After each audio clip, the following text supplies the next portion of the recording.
Hello दोस्तों, स्वागत है आपका हमारे चैनल एजुकेशन विद एआर में। आज हम लोग एसएससी सीजीएल की अभी तक जितनी भी शिफ्ट कंप्लीट हुई हैं उन सभी में जीएस के जो भी प्रश्न पूछे गए हैं उनका एनालिसिस करेंगे और उनका एक्यूरेट आंसर देखेंगे, जिससे कि आप लोगों को अंदाज़ा लग सके कि अगली शिफ्ट में इसी तरीके के प्रश्न पूछे जाएंगे। और इन प्रश्नों को हम लोग देखेंगे एकदम शॉर्ट में। तो चलिए फिर स्टार्ट करते हैं अपना पहला प्रश्न। झेलम नदी का प्राचीन नाम क्या था? तो झेलम नदी का प्राचीन नाम था वितस्तता नदी। ठीक है। अगला प्रश्न है, संविधान के किस अनुच्छेद में नागरिक शामिल है? तो संविधान का शामिल है, संविधान के भाग 2 में अनुच्छेद 5 से 11 तक नागरिकता शामिल है। ठीक है। चलते हैं अगले प्रश्न की तरफ। अगला प्रश्न है, मृणालिनी साराभाई का संबंध किस शास्त्रीय नृत्य शैली से है? तो इनका संबंध है भारतनाट्यम और कथकली से। मृणालिनी साराभाई का संबंध भारतनाट्यम और कथकली से है। ठीक है। और अगर इनके बारे में अगर अधिक जानकारी चाहें तो ये विक्रम साराभाई की पत्नी थी और इनको 1965 में पद्म श्री का पुरस्कार दिया गया था। यह जो है विक्रम साराभाई की पत्नी थी और 1965 में इनको पद्म श्री का जो है सम्मान दिया गया था। अगला प्रश्न है, भारतनाट्यम किस धर्म से संबंधित है? तो यह शैव धर्म से संबंधित है और यह भारत के राज्य का एक शास्त्रीय नृत्य है। ठीक है। अगला प्रश्न की तरफ चलते हैं। राज्य और केंद्र सरकार के खातों का ऑडिट कौन करता है? मतलब जो राज्य और केंद्र सरकार के सरकारी खाते हैं इनका जो इंस्पेक्शन कौन करता है? तो इनका इंस्पेक्शन करता है भारत के नियंत्रक और महालेखा परीक्षक, जो सीएजी होते हैं, controller and auditor general of India. वही जो है भारत के जो है राज्य और केंद्र सरकार के खातों का ऑडिट करते हैं। ठीक है। और इनसे संबंधित जो अनुच्छेद है वो है अनुच्छेद 148 से 151। मतलब जो भारत के सीएजी हैं इनसे संबंधित जो हमारे संविधान में अनुच्छेद है वो है 148 से 151। ठीक है। तो इस प्रश्न का आंसर होगा भारत के नियंत्रक और महालेखा परीक्षक। अगला प्रश्न है, 1901 में रसायन विज्ञान में नोबेल पुरस्कार किसे दिया गया? ठीक है। तो यह दिया गया था जैबकस और हेनरिकस वाटेनहाफ को। जैबकस हेनरिकस वाटेनहाफ जो कि नीदरलैंड के थे, इनको 1901 में रसायन विज्ञान के क्षेत्र में नोबेल पुरस्कार मिला था। ठीक है। अगला प्रश्न है, 36वें राष्ट्रीय खेल 2022 का आयोजन कहाँ किया गया? तो 36वें राष्ट्रीय खेल 2022 का आयोजन किया गया था गुजरात में। ठीक है। इसके बाद 37वें हुए और अभी 38वें जो है हो रहे हैं। ठीक है। तो अभी आप लोगों को पता होगा कि जो राष्ट्रीय खेल हैं, ठीक है, ये बार बार एग्जाम में पूछे जाते हैं। और हमने अभी जो अपना करंट अफेयर्स का वीडियो बनाया था इसमें जो है हमने कंप्लीट करंट अफेयर्स डिस्कस किया था, जिसमें से जो है क्या बोलते हैं पिछले 5 महीनों का करंट अफेयर्स हमने डिटेल में डिस्कस किया था और उसके बाद में कुछ महत्वपूर्ण सूचकांक और सम्मेलन और भी अन्य सारी चीज़ें हमने डिस्कस किया था। तो हम उसका स्क्रीनशॉट आपको दिखा रहे हैं कि आप लोग उस वीडियो को एक बार जरूर देख लीजिएगा एग्जाम से पहले, क्योंकि यहाँ से प्रश्न बनने के चांसेस काफ़ी ज़्यादा रहते हैं। अभी आप देख लीजिए, ये देखिए हमने इसमें 36वें 37वें और जो 38वें हमने तीनों डिस्कस किए हैं कि 36वें गुजरात में हुए थे, फिर 37वें गोवा में हुए और फिर 38वें उत्तराखंड में। ठीक है। तो इस प्रश्न का आंसर जो 36वें राष्ट्रीय खेल 2022 का आयोजन किया गया या गुजरात में किया गया। ठीक है। चलते हैं अगले प्रश्न की तरफ। अगला है, चोल वंश में गांव के समूह को क्या कहते थे? तो चोल वंश में गांव के समूह को कहते थे कुर्रम। ठीक है। कुर्रम कहते थे। ठीक है। और ये जो कुर्रम होता था यह चोल प्रशासन की सबसे निचली इकाई थी। तो चोल वंश में गांव के समूह को कुर्रम कहते थे और यह चोल प्रशासन की सबसे निचली इकाई थी। ठीक है। अगला प्रश्न है, बैडमिंटन कोर्ट की लंबाई कितनी होती है? तो बैडमिंटन कोर्ट की लंबाई होती है 13.40 मीटर और इसको अगर फिट में कहें तो ये होती है 44 फीट। तो बैडमिंटन कोर्ट की लंबाई 13.40 मीटर या 44 फीट। ठीक है। अभी एग्जाम में लंबाई पूछा गया है तो हो सकता है फ्यूचर में चौड़ाई भी पूछा जाए, तो इसकी अगली शिफ्ट में चौड़ाई पूछे जाने के चांसेस भी हैं। तो इसकी एक बार चौड़ाई भी सुन लीजिए। इसकी चौड़ाई होती है 5.18 मीटर या 17 फीट। इसकी चौड़ाई होती है 5.18 मीटर या 17 फीट। ठीक है। चलते हैं अगले प्रश्न की तरफ। ओस्लो 2021 विश्व कुश्ती चैंपियनशिप में भारत की तरफ से रजत पदक किसने जीता है? तो ओस्लो 2021 विश्व कुश्ती चैंपियनशिप में भारत की तरफ से जो रजत पदक जीता है वो जीता है अंशु मलिक ने। ठीक है। और ये इन्होंने पदक जीता है 57 किलोग्राम की कैटेगरी में। अंशु मलिक ने 57 किलोग्राम की कैटेगरी में विश्व कुश्ती चैंपियनशिप में भारत की तरफ से रजत पदक जीता है। ठीक है। चलते हैं अगले प्रश्न की तरफ। किसे स्थिर पूंजी की खपत भी कहा जाता है? तो स्थिर पूंजी की खपत मतलब पूंजी स्थिर है फिर भी उसमें जो खपत हो रही है, तो इसको एक तरीके से डिप्रिसिएशन कह सकते हैं, जिसको हिंदी में कहते हैं मूल ह्रास। तो इसको डिप्रिसिएशन कहते हैं, ठीक है, मूल ह्रास। चलते हैं अगले प्रश्न की तरफ। पल्लवों के समय ब्राह्मण भूमि के समूह को क्या कहा जाता था? तो पल्लवों के समय ब्राह्मण भूमि के समूह को कहा जाता था महासभा या सभा, ठीक है, सभा या महासभा कहा जाता था पल्लवों के समय ब्राह्मण भूमि के जो है समूह को। अगला प्रश्न है, एमआरआई में किस शीतलक या कूलेंट का उपयोग किया जाता है? जो एमआरआई होती है ना, मैग्नेटिक रेजोनेंस इंडियन, ठीक है, इमेजिन, मैग्नेटिक रेजोनेंस और इमेजिन होता है, उसमें जो है एक कूलेंट का उपयोग होता है। उस कूलेंट का आप लोगों को नाम बताना है। तो वो जो कूलेंट होता है वो लिक्विड हीलियम होता है या तो वाटर होता है, ठीक है, उसका एक्यूरेट आंसर है लिक्विड हीलियम या वाटर, ठीक है। तो एमआरआई में किस शीतलन का उपयोग होता है? लिक्विड हीलियम या वाटर। चलते हैं अगले प्रश्न की तरफ। भारतीय स्वतंत्रता संग्राम के दौरान किसने फ्री इंडियन लीजन नामक एक सेना का गठन किया था?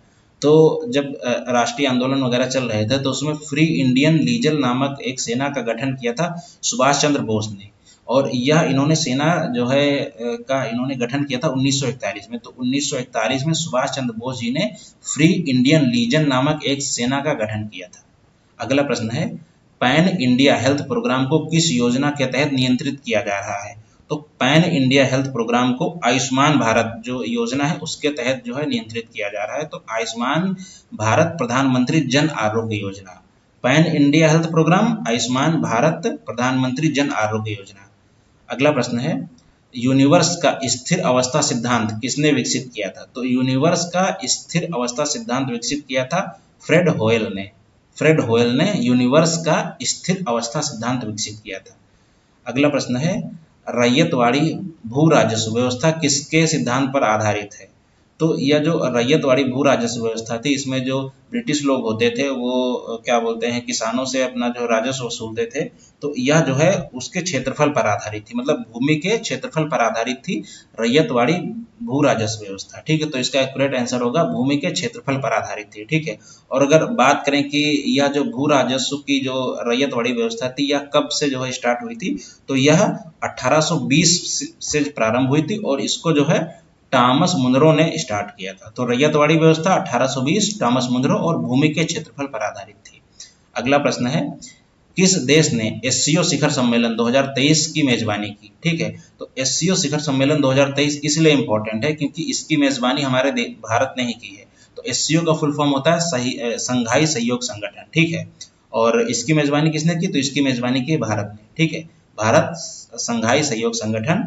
और हमने जो भी महत्वपूर्ण सम्मेलन 2023 में हुए उनका हमने उसी वीडियो में, जो करंट अफेयर्स का एक हमारा मास्टर वीडियो हमने उसमें डिस्कस करके रखा, आप लोग इसमें देख सकते हैं कि जो है आप लोग देख सकते हैं संघाई सहयोग संगठन 2023 में जो है इसकी मेजबानी भारत ने की है। और भी हमने अन्य जो है सम्मेलन जो भी 2023 में महत्वपूर्ण सम्मेलन हुए उनको हमने अपने वीडियो में डिस्कस करके रखा है, आप लोग जाके देख सकते हैं, ठीक है।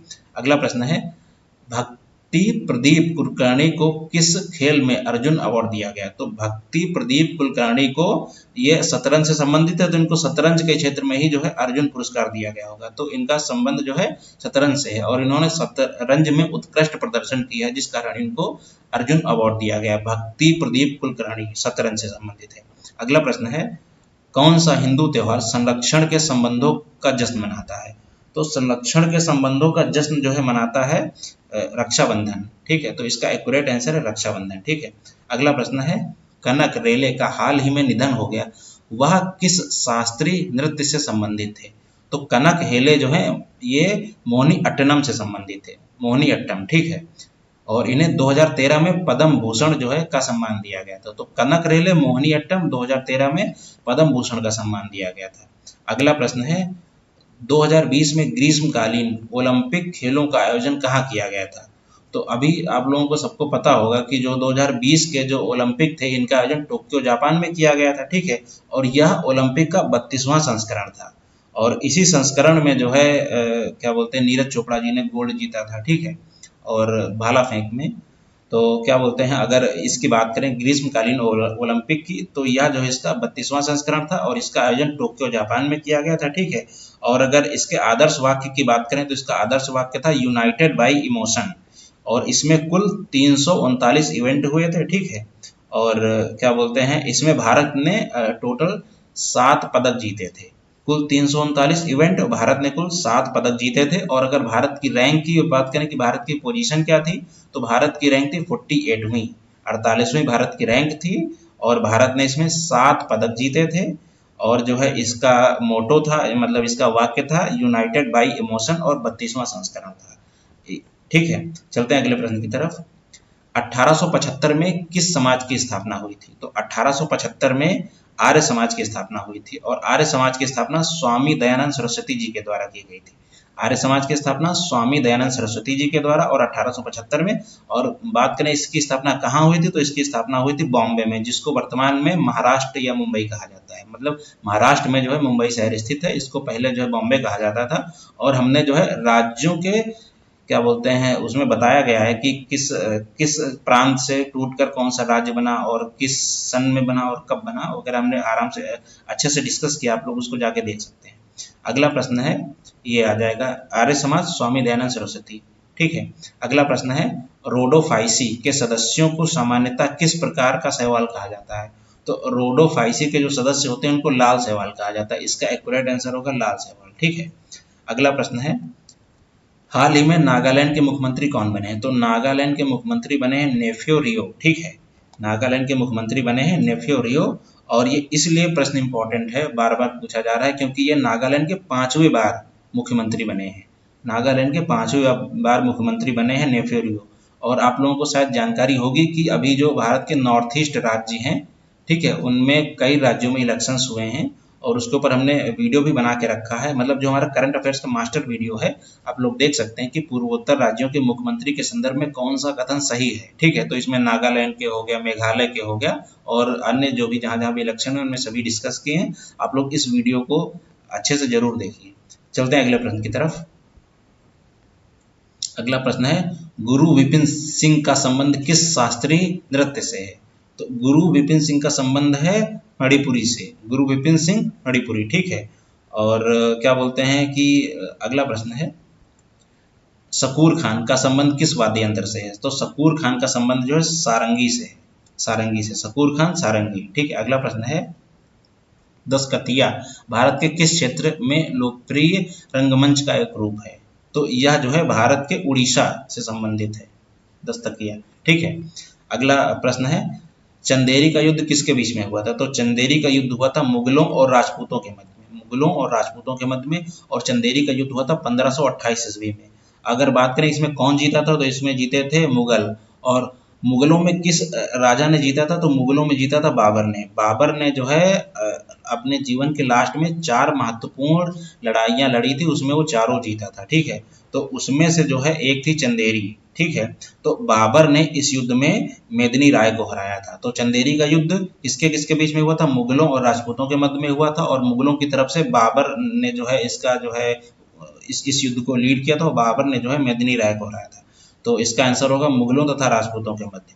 अगला प्रश्न है, एक न्यायाधीश को उच्च न्यायालय से दूसरे उच्च न्यायालय में स्थानांतरित करने का अधिकार किसे है? मतलब जो एक न्यायाधीश होता है उसको हाईकोर्ट, एक हाईकोर्ट से दूसरे हाईकोर्ट में जब उसका ट्रांसफर होता है, तो यह अधिकार किसको है? तो यह अधिकार अगर देखा जाए तो राष्ट्रपति जी को है। ठीक है, और यह संविधान के अनुच्छेद 222 के तहत ऐसा कर सकते हैं, मतलब एक न्यायालय से दूसरे न्यायालय में ट्रांसफर कर सकते हैं। अगला प्रश्न है, कंचनजंगा पर्वत किस श्रेणी में है? तो कंचनजंगा पर्वत जो है हिमालय श्रृंखला का हिस्सा है। हिमालय श्रृंखला का जो हिस्सा है कंचनजंगा। ठीक है, अगला प्रश्न है, 2021 में इंडिया ने ऑस्ट्रेलिया को गावा मैच में हराकर कितने वर्षों का रिकॉर्ड तोड़ा है? तो ये जो है इंडिया ने बहुत लंबे समय के बाद ऑस्ट्रेलिया को गावा मैच में हराकर रिकॉर्ड तोड़ा है, और ये 32 सालों का इंडिया ने रिकॉर्ड तोड़ा। तो इसका एक्यूरेट आंसर होगा 32 सालों का। और यह जो है बॉर्डर गवास्कर ट्रॉफी से संबंधित है, मतलब यह जो इंडिया ने उसको हराया है यह बॉर्डर गवास्कर ट्रॉफी से संबंधित है। और इस पर भी हमने जो है ऑलरेडी वीडियो बना के रखा, आप लोग देख सकते हैं कि हाल ही में भारत ने ऑस्ट्रेलिया को 2-1 से हराकर कौन सी ट्रॉफी जीती? तो वह बॉर्डर गवास्कर ट्रॉफी। एक ही करंट अफेयर्स के वीडियो में हमने महत्वपूर्ण करंट अफेयर्स के प्रश्नों को डिस्कस किया है, जहां से बार बार एग्जाम में प्रश्न बन रहे हैं। तो आप लोग इस वीडियो को जरूर देखिएगा। ठीक है, और ये छोटा सा वीडियो है। अगला प्रश्न है, अंतर्राष्ट्रीय बालिका दिवस कब मनाया जाता है? तो अंतर्राष्ट्रीय बालिका दिवस मनाया जाता है 11 अक्टूबर को। 11 अक्टूबर को अंतर्राष्ट्रीय बालिका दिवस मनाया जाता है। अगला प्रश्न है, किन 2 लगातार सालों में गणतंत्र दिवस में मुख्य अतिथि को आमंत्रित नहीं किया गया। तो आप लोगों को पता होगा कि कोविड के दौरान जो है गणतंत्र दिवस में मुख्य अतिथि को आमंत्रित नहीं किया गया था। तो कोविड कब तक रहा था? 2021 और 22 में। तो इसका एक्यूरेट आंसर होगा 2021 और 22। और अगर बात करें 2023 में जो है मुख्य अतिथि कौन रहे थे, तो 2023 में जो है मुख्य अतिथि थे मिस्र के राष्ट्रपति, उनका नाम था अब्दुल फतेह अल सीसी। अब्दुल फतेह अल सीसी 2023 में मुख्य अतिथि थे, ठीक है, जो कि मिस्र के राष्ट्रपति थे। अगला प्रश्न है, आवर्त सारणी में समूह 17 के तत्वों की संयोजकता कितनी होती है? तो ये केमिस्ट्री का प्रश्न है, संयोजकता से संबंधित है। तो फिलहाल इसका आंसर होगा 1, ठीक है। आवर्त सारणी में समूह 17 के तत्वों की जो है संयोजकता होती है 1। और क्या बोलते हैं, समूह 17 के जो तत्व होते हैं उसमें फ्री इलेक्ट्रॉन्स होते हैं 7, और एक ही इलेक्ट्रॉन मतलब एक ही इलेक्ट्रॉन की उसमें कमी होती है, तो उसकी संयोजकता 1 हो जाएगी। अगला प्रश्न है, 2021 में विश्व में हॉकी खेल में भारत की रैंक कितनी थी? तो 2021 में जो है मतलब जो हॉकी खेल हुआ था उसमें भारत की रैंक, मतलब भारत का तीसरा स्थान था। 2021 में हॉकी खेल में भारत का स्थान तीसरा था।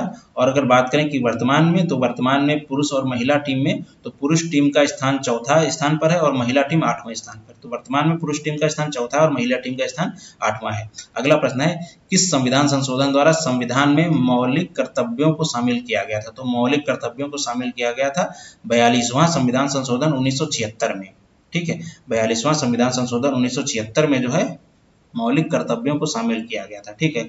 और अगर बात करें कि यह जो संविधान संशोधन हुआ था यह किस समिति की सिफारिश पर हुआ था, तो यह हुआ था सरदार स्वर्ण सिंह समिति की सिफारिश पर। और इसमें जो है 10 मौलिक कर्तव्यों को शामिल किया गया था और बाद में एक मौलिक कर्तव्य और जोड़ा गया था।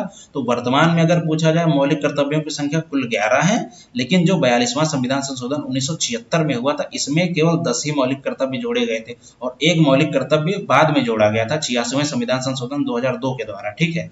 तो वर्तमान में कुल मौलिक कर्तव्यों की संख्या 11 और जब संविधान के 42वें संविधान संशोधन द्वारा जोड़े गए थे तो 10 थे, ठीक है। तो इसका एक्यूरेट आंसर हो जाएगा 42वां संविधान संशोधन 1976। अगला प्रश्न है, मुद्रा का फुल फॉर्म क्या है? तो मुद्रा का फुल फॉर्म है micro unit development and refinance agency. Micro unit development and refinance agency, यह जो है मुद्रा का फुल फॉर्म है। और अगर पूछा जाए मुद्रा क्या है, मतलब मुद्रा का संबंध किस चीज से है, तो पीएम मोदी जी द्वारा 2015 में एक योजना शुरू की गई थी जिसमें जो है बैंक होते थे वो छोटे जो है व्यापारियों को लोन देती थी, वो मुद्रा स्कीम के तहत लोन मिलते थे। मतलब जो भी छोटे व्यापारी होते थे उनको जो है मुद्रा स्कीम के तहत लोन दिया जाता था। तो उसी मुद्रा स्कीम का जो है फुल फॉर्म पूछा गया कि मुद्रा का फुल फॉर्म क्या है, तो मुद्रा का फुल फॉर्म है micro unit development and refinance agency. अगला प्रश्न है, माउंट जफ्फू भारत के किस राज्य में स्थित है? तो माउंट जफ्फू भारत के जो है नागालैंड के कोहिमा में स्थित है। माउंट जफ्फू भारत के कोहिमा में स्थित है और यह एक शिखर है जिसकी लंबाई है 3048 मीटर। यह एक ऊंचा शिखर है, पर्वत शिखर है जिसकी लंबाई है 3048 मीटर। अगला प्रश्न है, पहली बार पैरा ओलंपिक खेल कब शुरू हुआ था? तो क्या बोलते हैं 1960 में जो है पैरा ओलंपिक खेल शुरू हो गए थे। तो इसका आंसर होगा 1960 में। और अगर पूछा जाए कहाँ शुरू हुए थे तो यह रोम इटली में शुरू हुए थे, ठीक है। और अगर पूछा जाए भारत ने इसमें कब हिस्सा लिया था, तो इसके शुरू होने के 8 साल बाद भारत ने हिस्सा लिया था। तो 1968 में भारत ने हिस्सा लिया था, ठीक है। अगले प्रश्न की तरफ चलते हैं। अगला प्रश्न है, महारानी विक्टोरिया ने भारतीय प्रशासन को ब्रिटिश क्राउन के नियंत्रण में कब लेने की घोषणा की?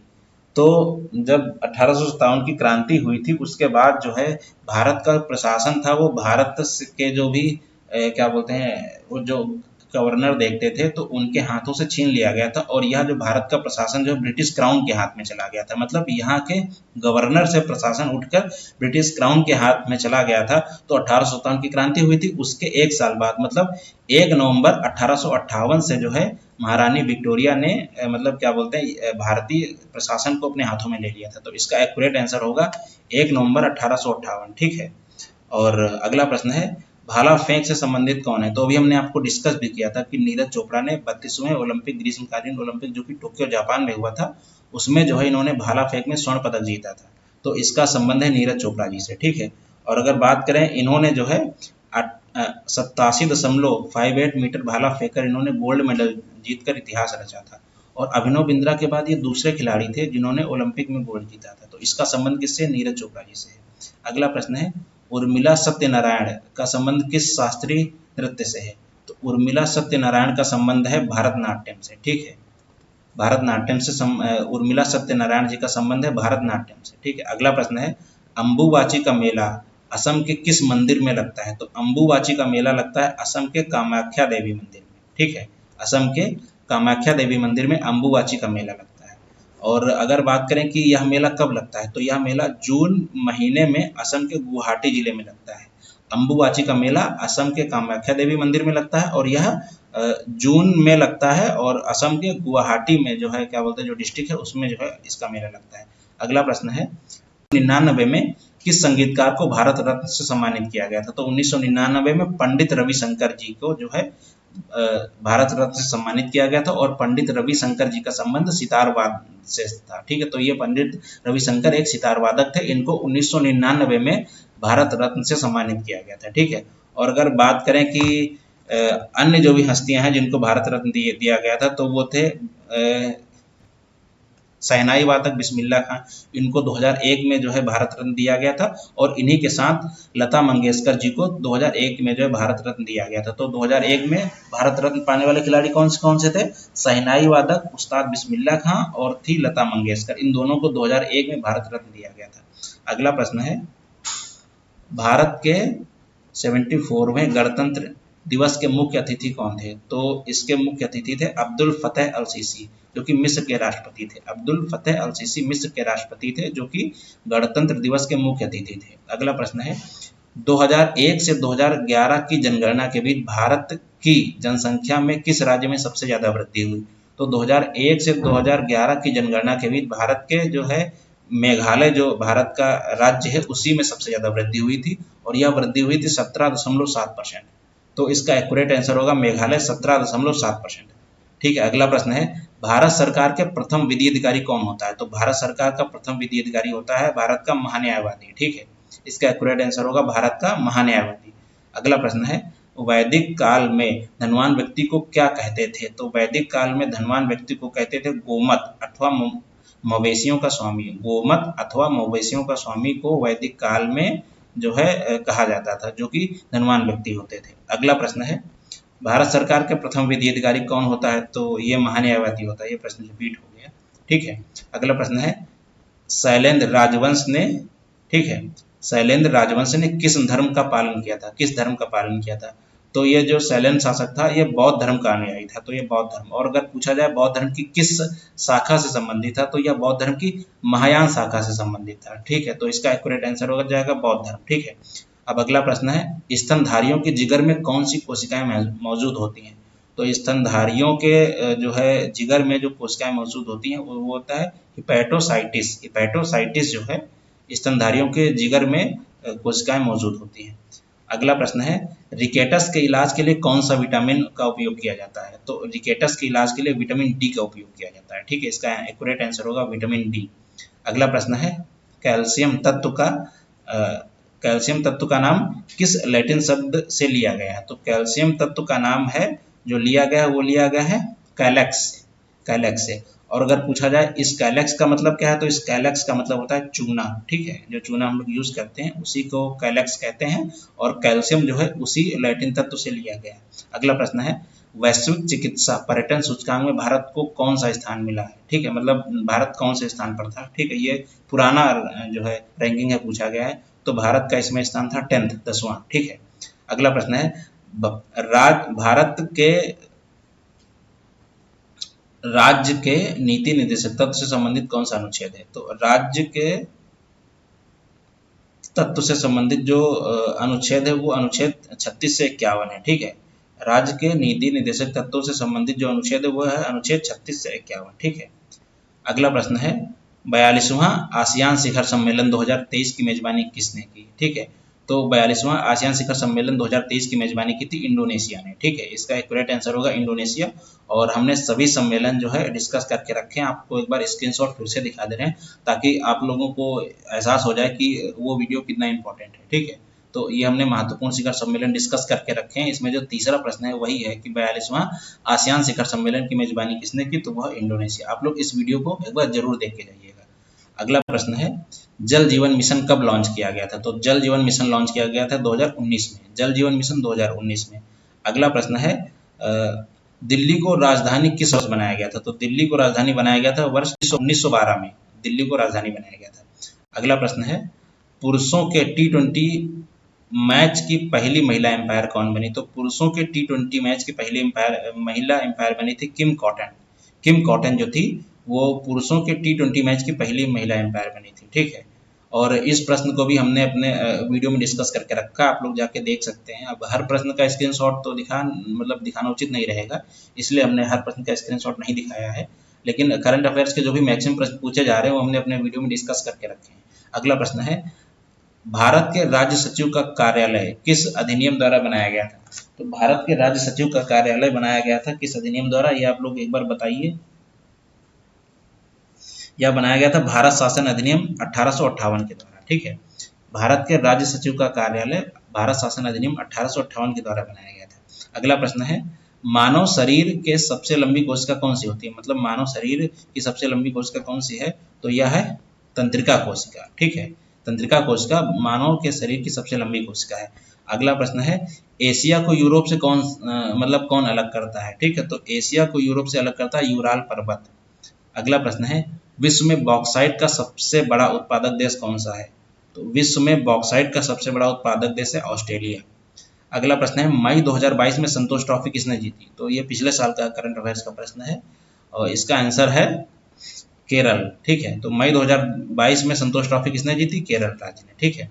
अगला प्रश्न है राष्ट्रीय जांच एजेंसी के नए महानिदेशक कौन बने हैं, तो राष्ट्रीय जांच एजेंसी के नए महानिदेशक बने हैं दिनकर गुप्ता जी, ठीक है।